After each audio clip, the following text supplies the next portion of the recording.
tepat sekitar 3 tahun. 3 tahun itu masa kuliah saya semester 2 sampai 4. Saya memang mengambil stah. Saya kebetulan asli Bali, keluarga pun keluarga Bali, tidak ada campurannya. Ibu saya Bali, bapak saya Bali, dan mereka berdua Hindu. Dan sampai sekarang pun kakek saya masih menjadi seorang pendeta tertinggi di Bali. Jadi ini memang cobaan berat buat saya. Tapi justru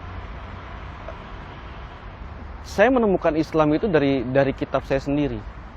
Bukan dari Al-Quran. Saya tidak pernah membaca Al-Quran, saya tidak pernah cari tahu apa itu Islam. Karena buat saya Islam itu kebencian. Waktu itu, Islam itu sebuah kebencian. Mengingat kita tahun 2000 dan 2002 ada bom Bali, itu Bali sangat luluh lantah. Perekonomian hancur, pariwisata hancur, banyak sekali korban. Kemudian juga efeknya cukup besar untuk Indonesia, terutama khususnya untuk Bali. Islam itu tidak pernah saya pandang.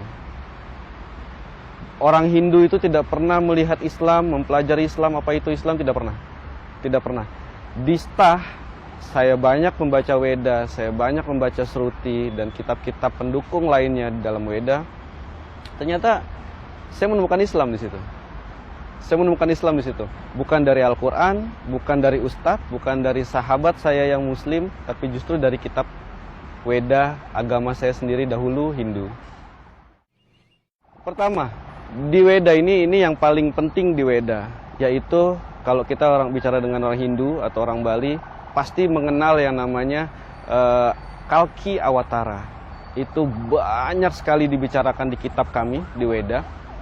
Begitu dipelajari, ternyata di sepanjang atau sebanyak kitab yang ada di Hindu, Weda, kitab Weda ini, itu banyak menceritakan Kalki Awatara. Siapa Kalki Awatara, bagaimana silsilahnya Kalki Awatara, dan semua ciri-ciri Kalki Awatara. Jadi di Weda ini disebutkan Kalki Awatara itu lahir di tanggal 12 di awal bulan sepanjang tahun. Kita tahu sendiri Nabi Muhammad SAW itu lahir di 12 Rabiul Awal.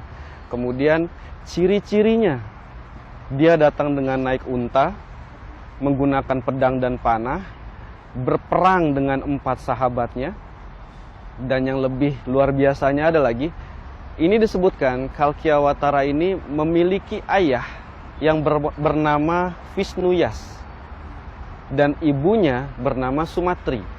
Sekarang kita punya handphone yang ada smartphone-nya, kita bisa cari translator dari bahasa Sangsekerta menjadi bahasa terjemahan Indonesia. Kalau kita terjemahkan Visnuyas, itu artinya adalah hamba Tuhan. Abdullah, ayahanda Rasulullah SAW. Kemudian Sumatri, ibunya, itu Sumatri itu bisa diartikan dalam Sangsekerta itu lemah lembut. Ibunda Rasulullah bernama Aminah, artinya lemah lembut. Dan masih banyak lagi, dari mulai cara berpakaiannya, dari mulai cara menyisir rambutnya, berpakaiannya, bagaimana cara menyebarkan agama ini, itu banyak sekali dalam Weda. Sebenarnya cukup lama. Saya butuh mempelajari Islam itu selama 5 tahun. 5 tahun ini saya pakai, tidak pernah saya kosong sekalipun untuk mempelajari siapa itu Rasulullah, apa itu Islam, dan apa itu isinya Al-Quran. Saya selalu selama 5 tahun ini. Kemudian saya tidak pernah bersahadat. Saya menjalankan apa yang diajarkan Islam, diajarkan Rasulullah, dan yang diperintahkan dalam Al-Quran, saya jalankan. Tapi saya tidak pernah sahadat. Dan Alhamdulillah, saya bertemu dengan Mualaf Center Indonesia, Darussalam. Kemudian saya disahadatkan, itu tepat sekali pada kedatangan Dr. Zakir Naik di Bekasi, dan disitulah saya bersahadat. Pertentangan banyak sekali. Pertama, tidak jauh-jauh keluarga. Kakek saya pendeta tertinggi di Bali, pendeta Hindu tertinggi di Bali. Keluarga saya memang keturunan pendeta yang agamanya kuat, yang tata cara semuanya dikerjakan secara Hindu. Kemudian juga orang tua saya yang notabene dua-duanya Hindu. Kemudian keluarga, sanak saudara, teman-teman Saya sedikit sekali punya teman muslim, jadi teman saya kebanyakan Nasrani, kemudian juga Hindu, dan juga di band saya terdahulu ya tidak semuanya muslim.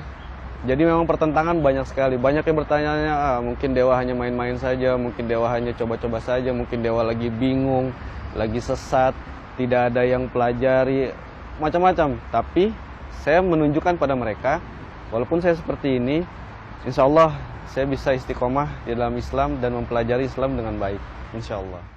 Saya sudah tidak dianggap anak, saya mungkin dijauhkan oleh keluarga saya, per lingkungan saya di Bali, saya menetap di Jakarta sekarang. Banyak pertentangan, terutama keluarga, karena keluarga yang paling besar. Saya punya besar sekali keluarga, dari ayah, ibu, ini memang keluarga yang sangat besar, dan semuanya, hampir semuanya menentang untuk saya ke meluk Islam seperti ini. Yang saya lakukan ya, awalnya saya selalu curhat dengan Ustadz. Saya selalu curhat dengan Ustadz, kemudian jawabannya selalu sama, pasrahkan kepada Allah. Akhirnya saya coba untuk tidak mengatur Allah. Saya lepaskan semuanya, biar Allah yang mengatur, biar Allah yang membawa saya ke arah mana, biar Allah yang memberi saya apa yang terbaik buat saya. Dan itu saya kerjakan sampai sekarang. Itu saja. Apapun masalah saya bentangkan sejadah saya, minta sama Allah, berharap hanya kepada Allah, tidak berharap kepada selain Allah. Ya apapun yang dikasih sama Allah ya saya syukuri. Untuk saat ini semuanya saya merasakan cukup, dan alhamdulillah semua berjalan dengan baik insya Allah. Masih banyak belajar tentang Islam, saya masih banyak belajar tentang ibadah. Tapi satu hal yang saya tahu menurut Ustadz yang selalu mengajari saya, memberi pencerahan kepada saya, yaitu tentang sholat. Tentang sholat, itu saja yang selalu saya tidak bisa saya tinggalkan, tidak bisa saya remehkan, selalu hanya tentang sholat. Dari situlah saya punya tips satu hal, mungkin bisa teman-teman pakai, bisa menjadi inspirasi buat teman-teman sekalian, terutama yang mu'alaf, saudara-saudara saya yang mu'alaf. Saya tidak pernah menganggap sholat itu wajib. Saya tidak pernah bilang sholat 5 waktu, sholat fardu ini ada sholat wajib. Saya tidak pernah bilang seperti itu. Saya selalu beranggapan Allah tidak akan bersedih kalau kita berhenti ibadah dan sholat kepadanya. Yang butuh Allah kita, saya. Allah tidak butuh kita, manusia.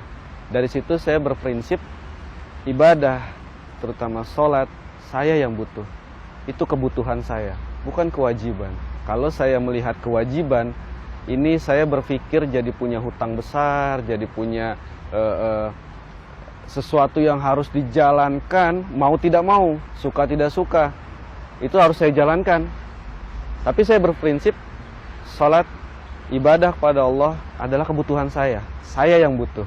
Bukan Allah yang butuh saya, tapi saya yang butuh. Insya Allah, kalau kita berpikir kita yang butuh, kita yang mencari Allah, bukan Allah yang butuh kita, insya Allah kita tidak akan pernah meninggalkan ibadah kita. Karena kita yang butuh, bukan kewajiban.